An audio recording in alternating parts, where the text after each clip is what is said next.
Lot of people say, how to avoid heart attack, doctor? You think there's a block in the vessel is a cause of the heart attack? No. Block in the vessel is a good business for me. I can tell you I want to bypass that and take about 5 lakhs from you. But that block has been bypassed by nature or God long ago. Otherwise you would live. Supposing you had 100% block, how can you survive? So as the block appears over a period of years, the collaterals come. I have a ACE patient in Mangalore. This man saw me about 40 years ago when he was about 50 plus. And he brought an angiogram where all vessels are blocked. Every single vessel of his heart was blocked. And he said, doctors asked me to immediately have bypass surgery. So I looked at the angiogram. Nature had done so much a bypass. His whole heart was so beautifully supplied by blood. So I told him, look, you don't require anything. Nature has done the job. We can only do a cosmetic work on top of it and harm you. So don't worry. But his children were all in America. So they thought, this village doctor doesn't know. So they took their father to America. They went to Mayo Clinic and showed their angiogram. That Mayo Clinic doctor said, send your father back home. Ask him to have a peg of whiskey every night and enjoy life. He will not die. Don't touch him. And that man is alive now, 94. And you can see him today, 94, ramrod straight. He had 3 cancers after that in the last 40 years.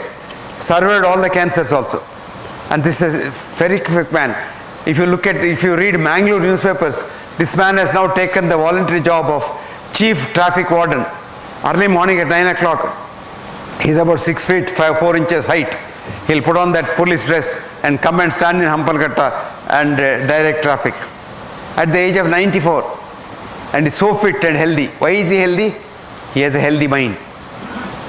I always say, mind your mind, your heart will be fine. If you don't mind your mind and fill the mind with hatred, jealousy, greed, ego, depression, etc., you will die of a heart attack very soon. The cause of a heart attack is not the block, but a bad mind. It's a bad mind that attracts a clot, and that clot kills. And if you had a block earlier, you probably don't die. If you didn't have a block, if you are very young and didn't have a block at all, if you get a heart attack, you will die instantaneously on the spot. That's called sudden death syndrome, which is different from heart attack. Before the heart attack occurs, you are dead. So your heart on postmortem looks normal, but you may have died of a heart attack, because the heart is called electric death. And this happens. It happens in 2 circumstances. A, if you are an alcoholic, if you drink a lot of alcohol, your wiring inside the heart gets eaten up, moth eaten, and wiring gets snapped one day. So you suddenly drop down dead. But if you have a heart attack and you are old and have many blocks, you will never die. You will have chest pain, come to the doctor, make the doctor rich, and you will go on and on and on, jug on, and you don't die. So the secret is the block in the vessel, coronary vessel, is not the cause of a heart attack. Recently they did a study in America. They took angiograms of people, lot of people, and everybody had some block. So they didn't interfere, didn't tell them, but wrote down, this man has a block in the left anterior descending artery, and if he gets a heart attack, he must have a heart attack in that territory. Like that they left and then observed them over the last 20 years. Now a few of them did have a heart attack, but never in the area where there is a blocked vessel. So blocked vessel is not the cause. Where there is an open vessel, that got a clot and that had a heart attack. But even then what happens is, we simply frighten you, because that's our business. Just now I was talking to a friend of mine sitting here, and he was saying he is absolutely fine, but his sugar level is very high. So he had a very pertinent question, very logical question. Doctor, doesn't your body get used to a higher level of sugar? I told him, yes, it does. Because he says, I'm absolutely fine. If doctors give me tablet and try to bring my sugar down, I feel miserable. I said, you are absolutely right. Because one of the greatest researchers in hypertension I told, his name was Sir John Pickering. And Pickering said, after you start a patient on blood pressure drugs, he loses all the 3 things in the American Constitution enshrined for man: life, liberty, and pursuit of happiness. Life you are not sure, because with or without drugs you may die. Liberty you don't have because you have so much of restrictions. Pursuit of happiness is the thing of the past. So If you take drugs, you become an ass. But lot of thinking doctors are there. I was telling that gentleman sitting there with me, I said there is a young doctor in Pune. I met this boy, very ingenious doctor. He has devised a method of not controlling diabetes, but curing diabetes. You have no diabetes at all. At the end of which he will give you a certificate, cured of diabetes, no treatment needed. And that certificate, and he will give you a medal, a gold medal. And he will call every year people who have done that course. And this year he called me as a chief guest. I had about 2,800 people who got the gold medal. They called Muktotsava. In Pune he had 4 days of Muktotsava. Tripathi. Pramod Tripathi. Actually, one of the participants this year who got the gold medal from me was our former Home Minister, Sushil Kumar Shinde. And Shinde told me, sir, with about 20 units of insulin 3 times a day and 3 tablets, my sugar used to be, average used to be 240. With this boy's treatment, it has never gone beyond 110. And I'm very happy and healthy now. So this is what is possible. But unfortunately, commercial medicine is different from real scientific medicine. And if you want to know the scientific medicine, it's very easy to live a healthy life.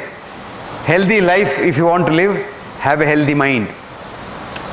And the word that kills you is that arrogance. Do you know who I am?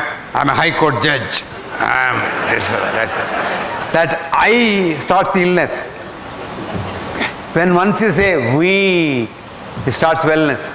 All that you do is convert that I into we. That's all, as simple as that. So the things that kill you are the negative feelings in your mind. The things that keep you healthy are positive feelings for others. If you want to be healthy and happy, make others healthy and happy.